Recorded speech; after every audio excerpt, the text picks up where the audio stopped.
I don't know. I was in the gifted program. That's a euphemism for autism. That's I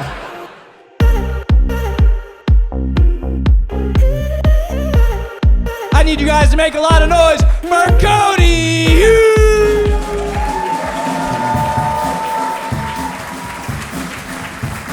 Give it over Connor, everybody. Keep it going for that pervert gringo. Sorry about the fanny pack. I had nowhere to put it.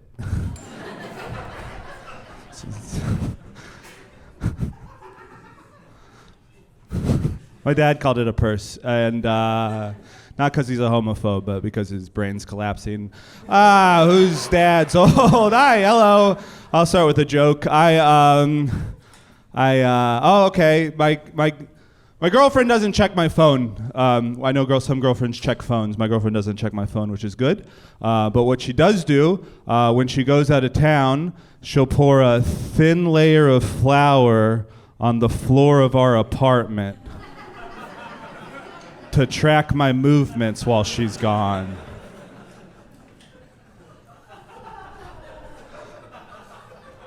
She'll come back, she goes, "Why are there two sets of footprints?" I go, that's where Jesus got tired of carrying me. She goes, "Why are there handprints?" That's where we tried anal. Cheating on my girlfriend with the Son of God anally, yes. Joke, good joke. It is a joke. It is a joke. I'm a nice guy. If you're worried, you go, I'm a nice guy. I know I'm a nice guy because you ever go to the grocery store and you walk up to the deli counter and you order your meat, and the girl behind the counter, she holds up that first slice and she goes, "Is that good?" I've never said no.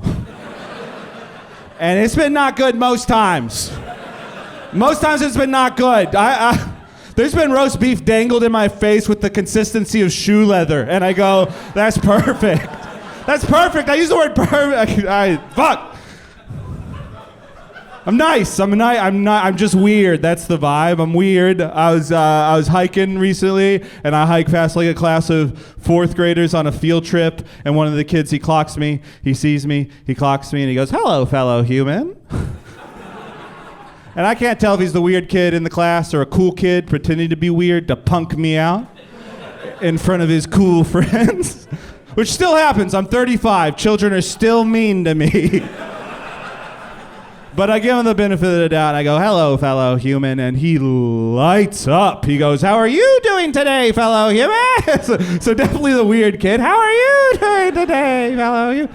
And I'm also the weird kid, so I go, "I'm good, how are you?" And by the time I get to "how are you," his teacher is yelling at him. Because he doesn't know this, but she knows, and I know. Weird kid who talks to adults, and weird adult who talks to kids, that's a closed loop. You gotta nip that in the bud. And I just kept hiking, because who am I? Just some sort of craft beer Rumpelstiltskin?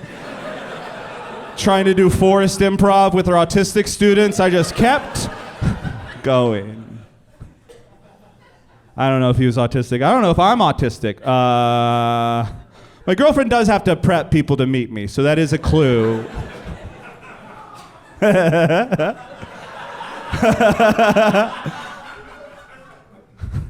don't know. I was in the gifted program. That's a euphemism for autism. That's and I was on the low end, and that's, I love how public school dealt with neurodivergence. They take all the neurodivergent kids, they cut them in half. This half is gifted, this half is special. And then there's just a couple left over in the middle they can't decide on. It's like, okay, you're nonverbal but fancy. And you bite, but you're great at puzzles. Fancy boy, you're with us. And I go, "Yes!"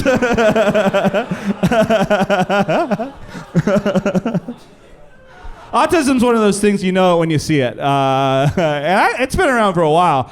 It's in the Bible. It's the first story in the Bible. Adam got a touch of it. I don't know of you read the Bible, but the Bible says that Adam named the animals. The Bible doesn't say that God told him to do that.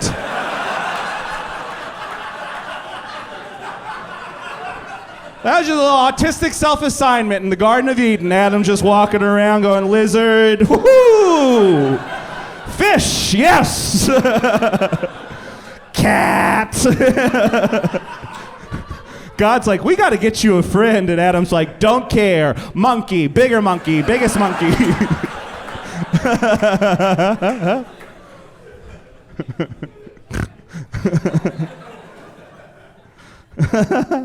I worked at the zoo this year. I was working at the zoo. I moved here in January, and I got a job at the zoo to hold me over. And my supervisors were good. They would always check in on me. They go, how's the zoo? And I would always lead with, it doesn't pay good. They go, well, people don't work at the zoo for the money. And then they stopped talking. They wouldn't tell me why people worked at the zoo. And so I would have to guess. I go, is it the pussy? Because the kangaroos are all boys, and the goats are all boys. And the giraffes are too tall, and all the other animals are scary. One of my jobs at the zoo is on the giraffe deck. I would have to walk up and just start telling people giraffe facts. So I was doing that one day. I walked up to a boy and his mom and I just start telling him giraffe facts. And at one point, the mom looks at me and she goes, "Oh, you work here." I thought you were just some weird guy. I go, well, the giraffes are too tall. And a lot of people want to know if the zoo is just a prison for animals. A lot of people want to know that, but they don't ask. What they do, though, instead of asking, is this a jail for animals, they go, are we allowed to take pictures? That's the same question. They want to know if they're capturing evidence of something morally compromising. Are we allowed to take pictures? And it's a yes or no question. I don't know if it's a yes or no answer, so what I say is, I won't tell if you won't.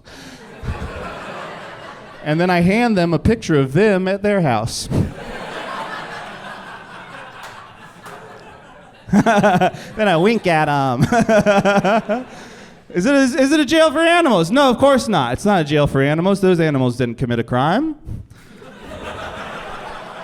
If they were criminals, it'd be a jail. It's a concentration camp. And we're doing nasty things to those animals. Don't worry. We are punishing them for being alive. We're keeping them alive so much longer they want to be alive. One of the things you have to answer, people want to know the lifespan of animals, and at the zoo, you have to give them 2 answers. This is part of the requirement. I don't think it's a good thing. You have to tell them what the lifespan what the lifespan is in the wild, and then you have to tell them what the lifespan is in good human care. And that second number, that's a tough number to hear. There's a penguin at the Cincinnati Zoo she's 26 years old, and their lifespan in the wild is 6 to 7 years old. Yeah.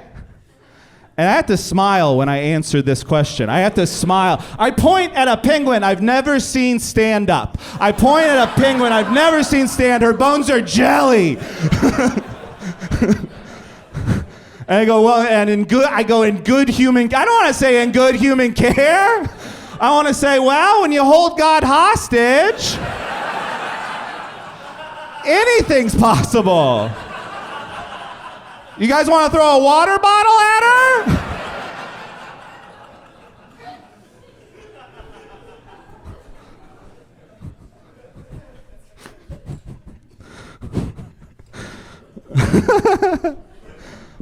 I'll do a short one. Why does Kroger always got a Starbucks in there? Yeah. That's the whole joke. Fuck!